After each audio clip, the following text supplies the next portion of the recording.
In 1977, the space probe Voyager 1 takes the first photo of the Earth-Moon system from 1.6 miles away. In 1979, it flies past Io, one of Jupiter's moons. It discovers that its surface has volcanic activity. In 1980, it flies past Saturn. In 2012, Voyager 1 leaves our solar system and enters interstellar space. Meanwhile, on Earth, a group of American soldiers is in the middle of a mission in a dangerous war zone. Two enemies almost surprise them, but they react quickly and bring them down. As bombs go off in the distance, the team keeps moving as they kill any opponent that gets too close.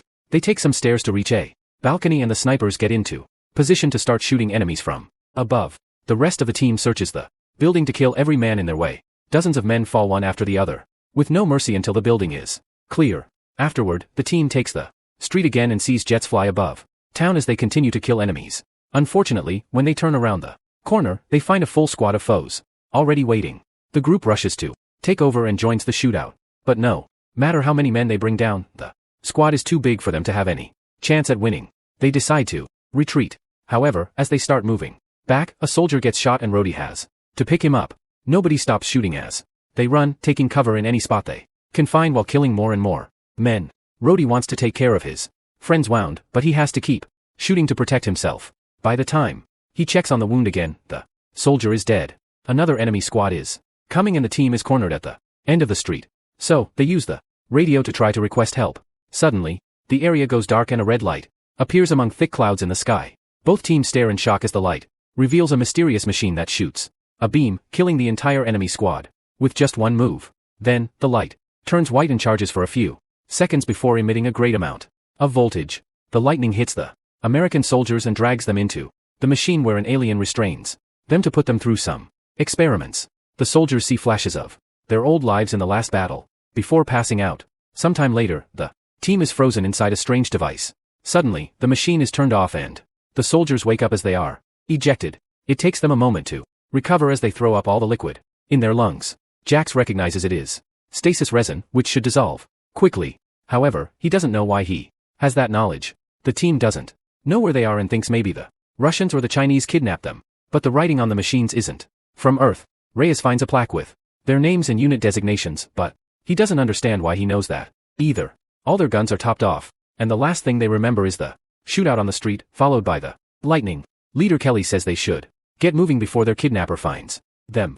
There's a big circular door at the end of the corridor, but pressing the button won't open it. The soldiers work together to open it manually. After taking another hallway, they find a second door that has been warped off its track. Rhodey notices a vent hatch on the wall and sends Reyes to investigate. With a light in his mouth, Reyes crawls through the vent and finds multiple routes, so he takes the only way that has any light left. Eventually, he finds another hatch and comes out on the other side of the vent door. After he informs the team, they also enter the vent to join him. A closer look at the door from this side shows some nasty burns and impact marks, as if someone was trying really hard to get in there. It seems the place is like a maze, and Nash thinks they're in a secret underwater prison. Suddenly, they hear some strange noises, so they move ahead to keep investigating. In the next corridor, they find a trail of blood on the floor. There's also a clamp on the wall that indicates a power failure. This means the place must be dying, which explains why the machine was turned off and release them. The next room has lots of fog on the floor. A drop of blood lands on Ria's face, and when he looks up, he discovers a bunch of bodies hanging from their feet with no heads. Kelly takes Gibbs and Reyes to the following room, where another mutilated body hangs above a strange table. There's also a handcuffed woman named Robbie, who wakes up and talks in another language. The soldiers pull a lever to free her. At that moment, a monstrous alien appears in front of Gibbs and slashes him with its huge claws before throwing him back. In the previous room, Nash finds a weird-looking weapon. The trio hears the commotion nearby and rushes to help their friends with open fire. Normal bullets don't seem to do much on the enemy armor, and the alien knocks the three soldiers down with one hit. When Kelly tries to shoot it, the alien quickly disarms him and grabs him by the neck, looking at him for a second before throwing him too. As the alien attacks Jax, Nash passes the strange weapon to Rhodey, who finally manages to activate it and shoots at their enemy to knock it down. The soldiers think it's dead and take a closer look, only for the alien to roar. To their surprise, Robbie cuts in to properly shoot it to death. Afterward, she says something the others don't understand before leaving. The group follows her after realizing Gibbs is dead. In the next corridor, Kelly shocks Robbie by speaking her language. Another alien appears nearby, and Kelly opens fire while telling the others to run. The alien has a laser gun too and immediately shoots to bring Ravi down. Soon its own team of monsters appears behind it and also opens fire. The men help Ravi and run as fast as possible. A chase ensues with both sides constantly shooting as they move. The soldiers manage to take cover in the next corridor, and when Ravi sees an opening, she pulls a lever to close the door. Kelly puts a knife between the door and the wall to jam it and tells Jax to go with Ravi to find a way out. The aliens start pounding on the door, and the soldiers back off, knowing it won't hold for long. Jax and Ravi find a hole full of cables and climb through it until they reach a vent. Reyes tells the others to follow the duo and stays behind as a distraction. When the door finally opens, Reyes shoots at the first alien to knock it down, causing the door to close again. However, all the monsters manage to break through and come for him. So, Reyes runs to the hole, too. When he reaches the vent, an alien grabs his leg and pulls him back out. A second monster peeks inside and Rhodey immediately blows its head up. The team eventually finds an exit and pushes some metal beams to enter a room. After hearing that Reyes is dead, Nash freaks out as he yells about meeting aliens. Kelly calms him down before asking Rhodey why he knows how to use the laser gun, but Rhodey doesn't remember. Jax tries to take care of Robbie's wound. However, she swears she's fine. Her words are translated by Kelly, who doesn't know why he understands Russian. He tries asking her questions and she calls the men sleepers before confirming that the monsters are aliens. After explaining that they're on a spaceship, Robbie reveals she knows English and tells the team they need to go to a safe place. Nash continues to freak out and Rhodey has to threaten him to shut him up. Ravi interrupts them and reminds them they must keep moving. Meanwhile, Reyes is mutilated by the aliens who use a device to look at his memories and learn everything the team knows. Following what it saw in those memories, the alien reaches the vent door and activates a device on its gauntlet. In one of the corridors, Robbie explains that the alien with the scars is the leader and it has dozens of monsters helping it. She also reveals that there are motion sensors on the walls and that the alien's goal is to get a meal. When they enter the next room, they find themselves on a bridge above an abyss and surrounded by thousands of lights. Jax takes a closer look and discovers they're not light bulbs. They're actually capsules with bodies inside. Robbie calls them sleepers and insists they should get going. They rest in the next corridor so Kelly can redo Robbie's bandage. They chat about their lives before the war and Kelly shares that he's a divorced father. Nash starts to wonder if the creatures are demons instead of aliens and they're going through the biblical rapture. Minutes later, the team finds a hangar full of containers. Ravi explains that they contain all the items that the aliens stole from Earth. Rhodey thinks it's strange the aliens haven't attacked and theorizes they're moving ahead to box them in. Kelly agrees and announces they'll fight, ignoring Ravi when she says it's a bad idea. Jax volunteers to be the bait and goes to the hallway, where he starts singing. The aliens follow his voice to find him and Jax quickly opens fire. After a few shots to keep their attention, he starts to run. So, the aliens chase after him as they keep firing their laser guns. Jax occasionally turns around to fire back, not causing much damage, but still keeping them angry. Eventually, Jax reaches the hangar where he keeps taunting the aliens into following him. When the creatures reach a dead end, Nash shoots one in the head from his sniper spot. Then, the rest of the team surrounds the enemies and opens fire, killing them all one by one. After they're done, Robbie points out that it was too easy and fears a trap. At that moment, another alien squad enters the hangar. The team immediately opens fire, but not even Nash can land a shot, because this time the aliens have brought very strong shields. Everyone starts running and Nash jumps from container to container until he reunites with his team. They run to the door as fast as possible, but unfortunately Jax gets shot in the back and instantly killed. A grieving Nash yells as he shoots the killer in the head for revenge. The four survivors run out of the hangar and enter a corridor where they take cover to keep shooting for a while until Robbie finds the handle that closes the door. There are aliens coming from the opposite side as well, so the team escapes through a hatch in the wall. They slide down a tunnel and land in a pool full of skeletons and rotting flesh. The smell is so bad that it makes a few of them puke. When Nash starts to freak out, Kelly has to shut him up. The conversation is interrupted by a voice coming from above. Ravi looks up and is surprised to see her mother, Anya, who immediately throws down a rope. Ravi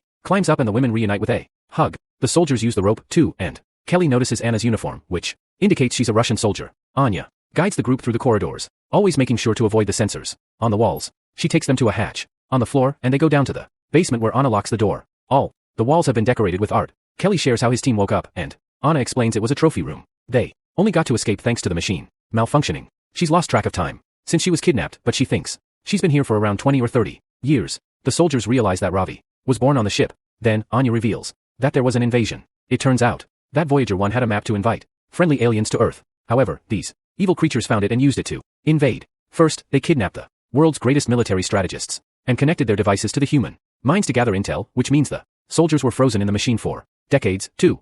All those strange nightmares they saw were war games created by the aliens to study how humanity fought. This allowed them to crush Earth in just a matter of weeks. The mind connection worked both ways, which explains why the soldiers learned a few things in return. Anya calls this getting gifts. This ship is taking all the spoils of war back to the aliens' planet.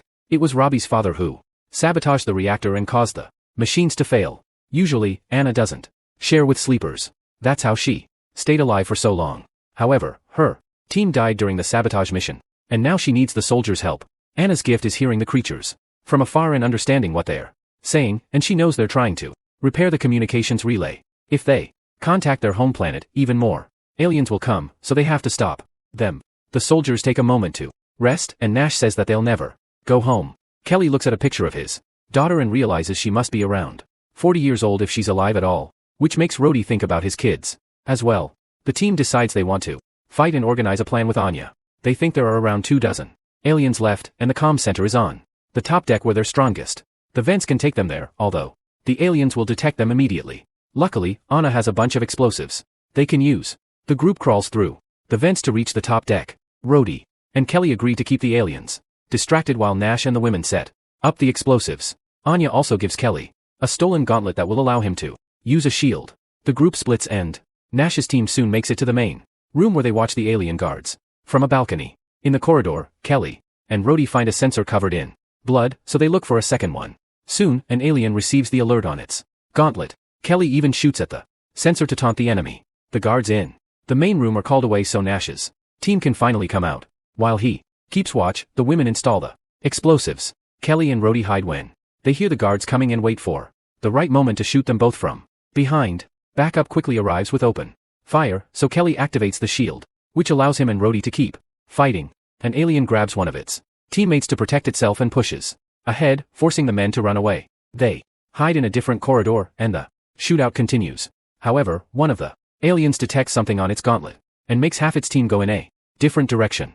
In the main room, Anya hears the aliens coming. Kelly and Rhodey call them to warn them of the same thing while still stuck in the shootout. But there's no way for the trio to escape. When Kelly crosses the door, Rhodey closes it and tells him to rescue the others while he holds the aliens back. Then Rhodey goes all out against the aliens, shooting the laser gun until it runs out of power. He changes to his regular gun and gets close to one of the creatures who picks him up through the shield. Rhodey is smashed against the wall before the alien takes a closer look at his face.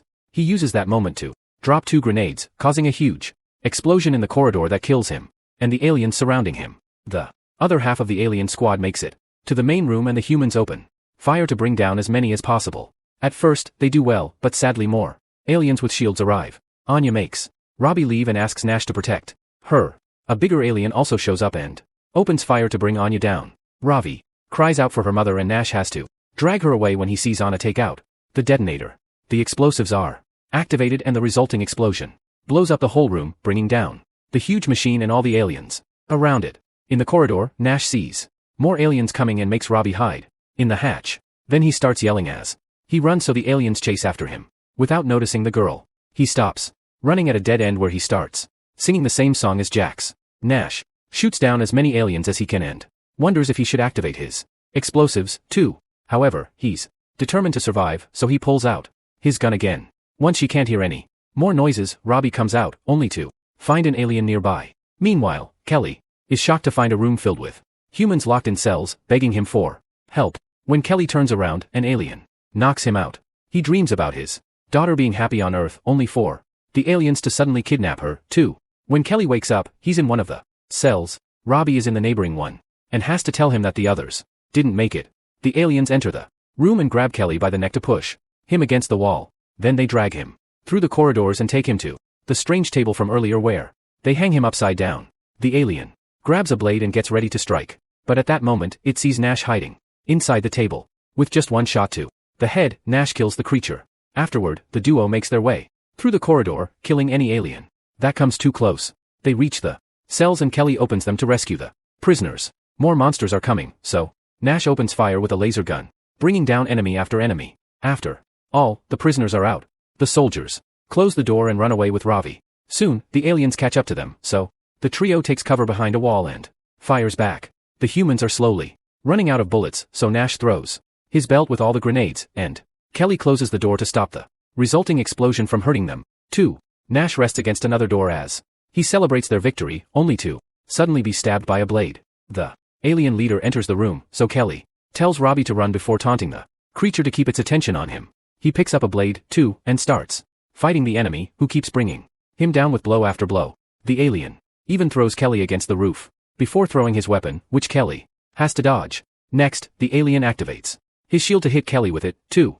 After a couple of blows, the alien retrieves his sword and comes running at Kelly. The soldier waits until the monster is crossing the door to close it, which catches its body and kills it.